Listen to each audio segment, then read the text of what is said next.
शुरू।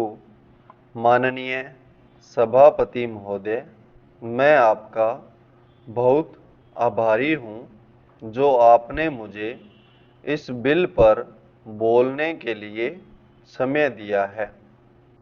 यह जो बिल सहकारिता समिति को एक समिति में भेजने का निश्चय किया गया है, जिस पर कल से बहस हो रही है, उस पर मैं आपके आदेश से कुछ कहना चाहता हूँ। श्रीमान, इस बिल को देखा जाए तो यह समझ में आता है कि यह कोई नया बिल नहीं है, बल्कि जो सन 1912 का कानून है उसी की लाइन पर बनाया गया है और कोई नई बात नहीं रखी गई है। श्रीमान, इसमें सहकारी खेती की बात रखी गई है। अगर यह कहा जाए कि यह कोई नई बात नहीं है तो गलत नहीं होगा। जहाँ तक सहकारी खेती का संबंध है तो उसकी तरफ जनता और विशेषकर किसानों का बिल्कुल कोई झुकाव नहीं है और उनका झुकाव न होने के कारण उन्होंने उसे उस सीमा तक नहीं अपनाया जितनी सरकार को आशा थी।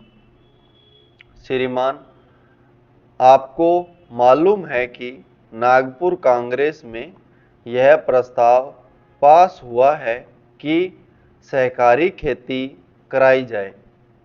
पूरे देश में इस समय इसका जोर चल रहा है और इसको लाने के लिए न मालूम कितने रूप रखे गए हैं। यह कहा गया है कि इसके अंदर कोई जोर नहीं है। अभी एक माननीय सदस्य कह रहे थे कि राजनीतिक पार्टी के लोग यहाँ पर सहकारिता के संबंध में कुछ कहते हैं और बाहर किसानों से कुछ और ही कहते हैं। वे किसी से यह भी कहते हैं कि तुम्हारी जमीन छिन जाएगी। मैं यह निवेदन करना चाहता हूँ कि यह जो कहा गया है और किसानों के अंदर जो भावना पैदा होती है वह इस बिल से साफ स्पष्ट होती है कि वह गलत भावना नहीं है।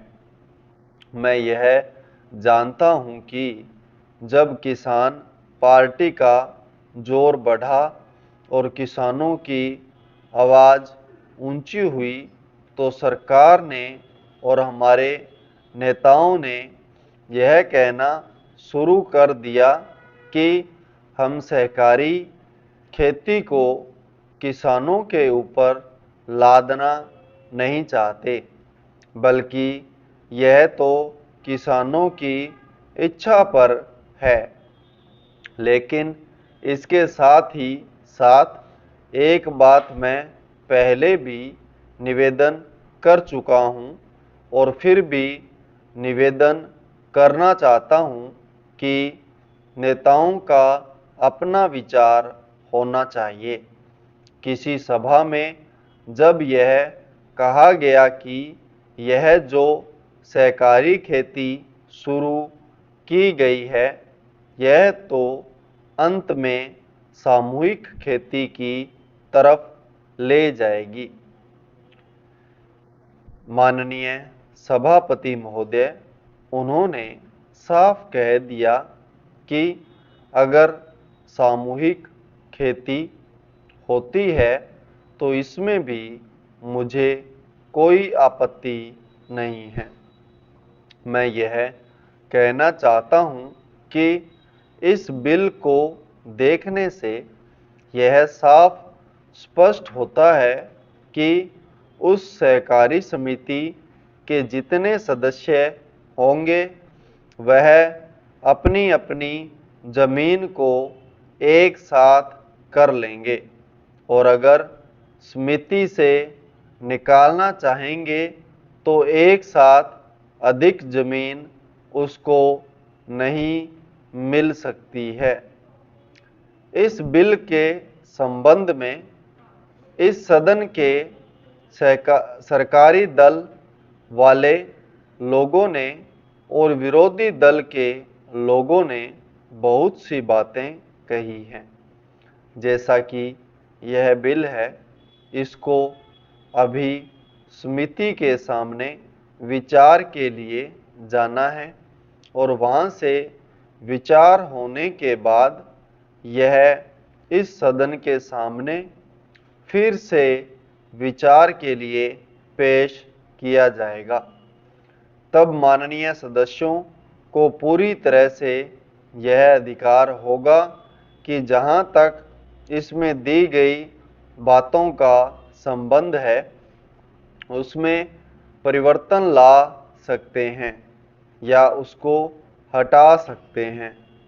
कल से जो बातें हो रही हैं वह सब नोट की गई हैं और मैंने बहुत सी बातों को सुना है। इस समिति में उन सब बातों पर विचार किया जाएगा। बहुत से माननीय सदस्यों ने यह इस तरह की बातें कही हैं वह बहुत आवश्यक मालूम हुई है और जैसा कि मैंने कहा है उन पर विचार किया जाएगा।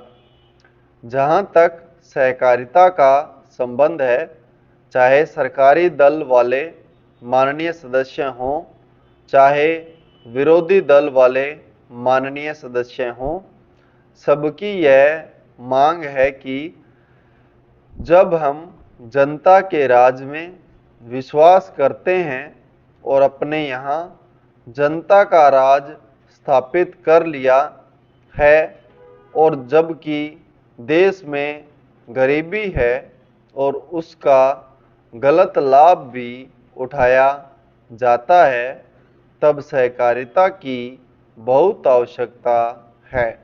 इसको रोकने की आवश्यकता है। यह सभी लोगों की राय है। जहाँ तक इस सहकारी बिल का संबंध है, बहुत से माननीय सदस्यों ने बहुत सी बातें इसके संबंध में कही हैं। मैं सब बातों का विवरण में तो उत्तर नहीं दे सकता हूँ, लेकिन मैं थोड़े में विशेष बातों का उत्तर देने का प्रयत्न करूँगा। जैसा मैंने अभी कहा, जब हमने अपने यहाँ जनता का राज स्थापित किया है तो हमें अपने समाज के ढांचे को बदलना पड़ेगा। हमारे यहाँ गरीबी और अमीरी चली आती है। हमारे देश में एक गहरी खाई चली आती है और आज भी समाज में गलत लाभ उठाया जाता है। संपूर्ण विराम।